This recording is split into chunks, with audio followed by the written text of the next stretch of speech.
box is all about finding that food source that we either cannot get on our homestead or we're not really willing to put resources towards on our homestead, such as a garden or livestock. Now, springtime in South Georgia, where my homestead is located, means access to freshwater fish from now until it gets cold again in the fall. There's several species of fish we can target here at our local public streams, but by far the best for the beginner and the experienced alike is panfish. Now, panfish means any fish that is about the size of my hand and can be cooked in a pan without having to cut up or fillet or anything. They're really easy to clean. They're easy to obtain, and more importantly, the gear required to target these fish is relatively cheap. So there's three main ways that we target fish in our local streams, and these particular ways come from years of experience of knowing our body of water. Now, if you go several miles from here, some of these techniques may change even on a different stretch of river. But I've been fishing this section of river since I was a small child. So along with my father and friends, we've developed systems that work for us. One way that you can target these panfish is simply with a regular fishing pole, which can either be a cane pole or a telescoping fiberglass pole that can be obtained anywhere from 10 to 15 bucks at any big box store. A short length of line, a cork, and some hooks, and a basket of crickets will really get you started.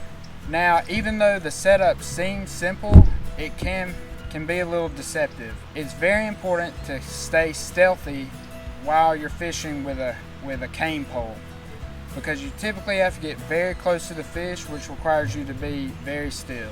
It's also important with a cane pole to cast and retrieve in a pendulum motion.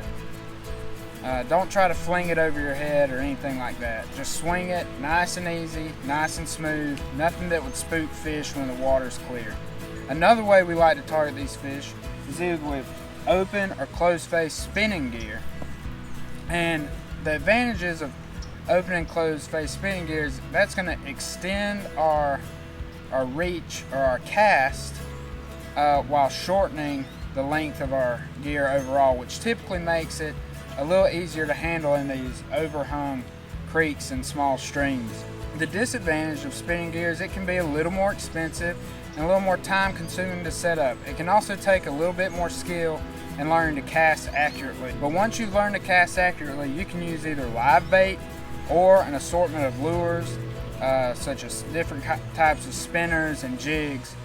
Live bait can either be used with a cork, like on a cane pole, or with a bottom fishing setup, with something like a pond worm.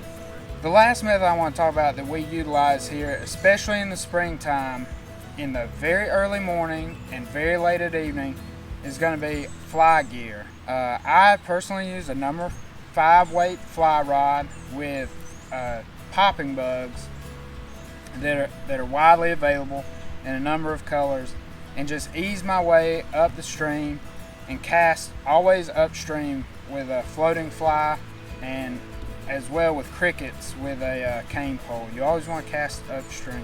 There are many species of panfish that range all across North America, and with just a little bit of dedication and homework, you can find out how to target them in your area and provide food for your homestead.